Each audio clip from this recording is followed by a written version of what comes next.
প্রিয় অষ্টম শ্রেণীর বাচ্চা কাচ্চারা, একটু থামো। কি চিন্তা করছো, কি ভাবছো? পড়াশোনা করবা নাকি করবা না, বিজ্ঞান পড়বা নাকি পড়বা না? এই চিন্তা করার শক্তি তুমি কোথা থেকে পাও? সেটা তোমাকে কে দেয়, কোথা থেকে আসে? তোমার দেহ থেকে এই যে চিন্তা ভাবনা তোমার ব্রেইনে যায়, কিভাবে এটা তৈরি হয়? অর্থাৎ তোমাকে যখন পিঠে কোনো কিছু একটা কামড় দেয়, ধরো মশা কামড় দেয়, মশা কামড় দিলে তুমি কি করো? হুট করে তোমার হাতটা পিছনের দিকে নিয়ে যাও। এই সিস্টেমটা আসলে কিভাবে কাজ করে?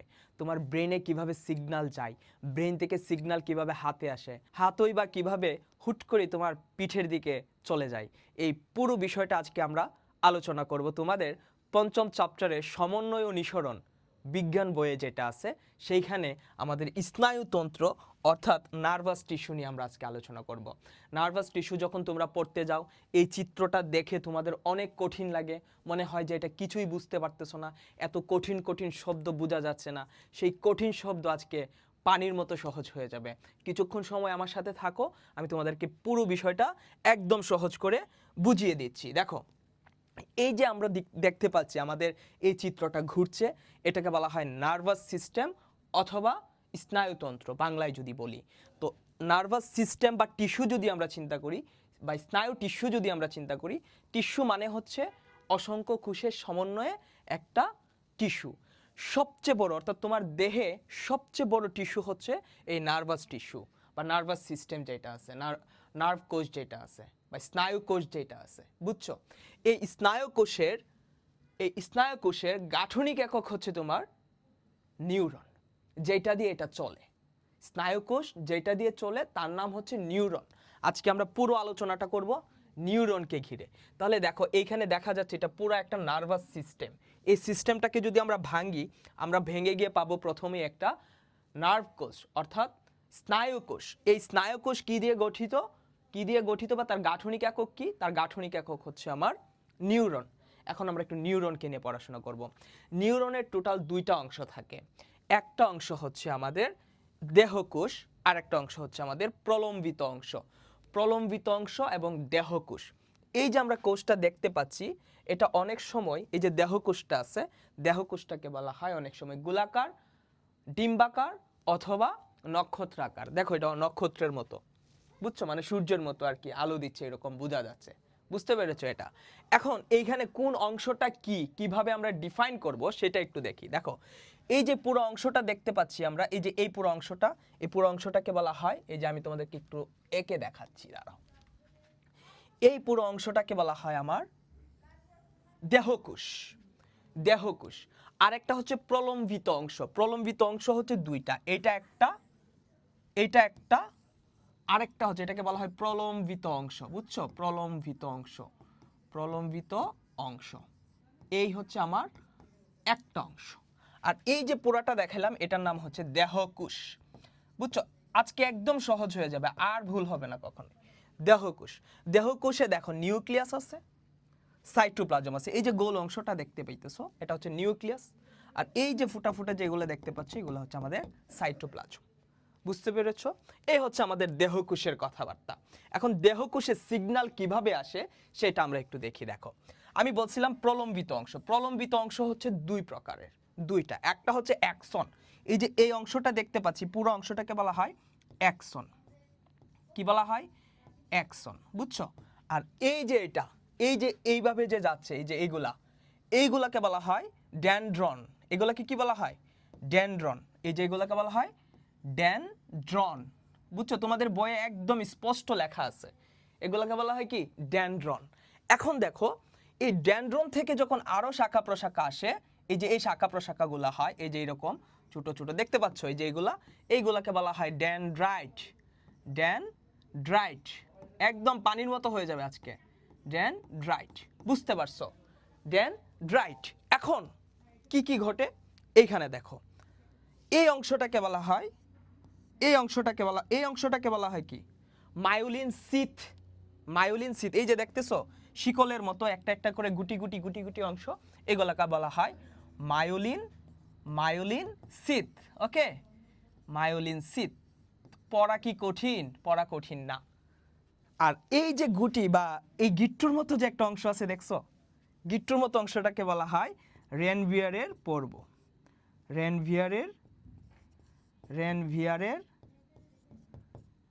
পর্ব, বুঝছো? এই তোমাদের একদম চোখে দেখে দেখে না, তুমি আঁকতেও পারবা, বলতেও পারবা, লিখতেও পারবা, তোমার বইয়ে যেটা আছে সেটাই কিন্তু, বুঝতে পারছো?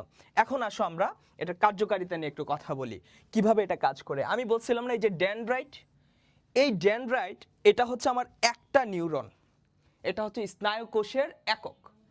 তো এই একটা নিউরনের এই যে আমার এই অংশটা আছে এটাকে বলা হয় অ্যাক্সন।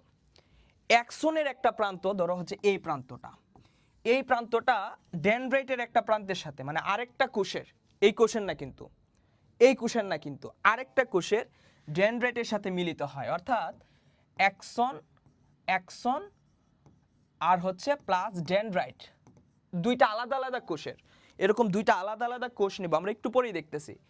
ডেনড্রাইট, ঠিক আছে, অ্যাক্সন আর একটা হচ্ছে ডেনড্রাইট, ডেনড্রাইট, ডেনড্রাইট দুইটা। এই অ্যাক্সন আর ডেনড্রাইট যেখানে মিলিত হয় সেটাকে বলা হয়, সেটাকে বলা হয় কি, আমি একটু দেখাইতেছি, এই যে দেখো, সেটাকে বলা হয় সিনাপস। সেটাকে কি বলা হয়? সিনাপস। এই যে দেখো কোন অংশটা, কোন অংশটা, এই যে এই অংশটাকে বলা হয় সিনাপস, এই অংশটাকে বলা হয় সিনাপস, বুঝছো? এই যে অংশটা দেখছো, দেখ একটা অ্যাক্সনের সাথে আরেকটা ডেনড্রাইট কি হয়েছে, মিলিত হয়েছে, এই মিলিত জায়গাটাকে বলা হয় সিনাপস। এই যে সিনাপস গঠন হয়েছে তখন দেখো এই যে একটা আলো যাচ্ছে না, এই যে আলোটা যাচ্ছে না, এটা হচ্ছে একটা কোষ থেকে, একটা নিউরন থেকে, একটা কোষ থেকে এইভাবে সিগন্যাল যাওয়া শুরু করে, বুঝছো? এই যে দেখো সিগন্যাল যাচ্ছে একটা থেকে আরেকটাতে যাচ্ছে, একটা থেকে আরেকটাতে যাচ্ছে। ঠিক এইভাবেই তোমার যখন পিঠে কোনো একটা মশা কামড় দেয় তখন তোমার পিঠ থেকে ঠিক এইভাবেই সিগন্যালগুলো তোমার ব্রেইনে যায়। আমাদের মস্তিষ্কে 10 লক্ষ নিউরন আছে কথায়। তো এইখানে যখন সিগন্যালটা ব্রেইনে যায়, ব্রেইন থেকে সিগন্যালটা আবার আসে হাতে, এই হাত আবার অটোমেটিক তোমার পিঠে চলে যায় মশাটাকে তাড়ানোর জন্য বা মারার জন্য। বুঝতে পেরেছো? তোমাদের এই অংশটা কিন্তু আঁকতে হয়, এইটা থেকে মাস্ট তোমাদের প্রশ্ন থাকবে, প্রশ্ন থাকে। তোমরা এখন সহজে অ্যান্সার করতে পারবা না, যে যেই অংশগুলো নিয়ে আমি আলোচনা করছি সেই অংশগুলো নিয়ে কথা বলতে পারবা না, লিখতে পারবা না, লিখতে পারবা। এই যে দেখো সেল বডির কথা বলছিলাম, এই যে সেল বডি, এটা দেহকোষ যেটা ছিল বলছিলাম না, দেহকোষ। এই যে এটা হচ্ছে আমার কি, এটা হচ্ছে আমার নিউক্লিয়াস। আর ছোট ছোট যে এই যে দেখো গুটি গুটি, এটাকে বলা হয় সাইটোপ্লাজম। তারপর হচ্ছে আমরা দেখলাম হচ্ছে ধরো মেমব্রেনের কথা বলছি, এই যে এই অংশটা, এই যে এই অংশটা হচ্ছে আমাদের মেমব্রেন, মেমব্রেন এই যে পুরো অংশটা। আর আমি দেখাইছি যে এই শিকলের মতো যে অংশটা আছে সেটাকে বলা হয় অ্যাক্সন। অ্যাক্সনের মধ্যে 3টা পার্ট আমি দেখাইছি, একটা হচ্ছে রেনভিয়ারের পর্ব, একটা হচ্ছে কি রেনভিয়ারের পর্ব, আবার দেখাই। এই যে এটা হচ্ছে আমার রেনভিয়ারের পর্ব, এটা হচ্ছে আমার কি মায়োলিন সিথ, আর এই পুরোটাকে বলা হয় কি অ্যাক্সন। আর এই পুরো জিনিসটাকে বলা হয় একটা নিউরন, যেটা হচ্ছে স্নায়ুকোষের একক।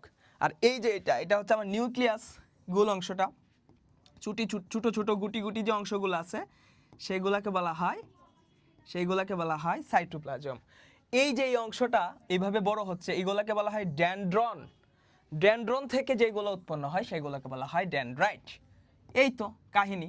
এই যে ডেনড্রাইটের সাথে আরেকটা কোষের অ্যাক্সন মিলিত হয়, এই যে এইখানে এসে একটা অ্যাক্সন এইভাবে মিলিত হবে, বুঝছো? এই যে এরকম ভাবে গুটি গুটি যেটা আর কি, হ্যাঁ, এরকম ভাবে মিলিত হবে। এই যখন মিলিত হবে এইভাবে পুরো শরীরে তোমার সবচেয়ে বড় কোষ হচ্ছে কিন্তু আমাদের, বা স্নায়ুতন্ত্র হচ্ছে, তন্ত্র হচ্ছে আমাদের স্নায়ুতন্ত্র তোমার দেহের মধ্যে। তোমাদের কাছে বিষয়টা ক্লিয়ার হয়ে গেল না? একদম পানির মতো সহজ হয়ে যাওয়ার কথা, ঠিক আছে? তা আমরা এই বিষয়টা আজকে দেখলাম, আমরা অন্য কোনো ভিডিওতে আবারও এরকম দুর্দান্ত কোনো বিষয় নিয়ে হাজির হব। সেই পর্যন্ত তোমরা ভালো থাকো।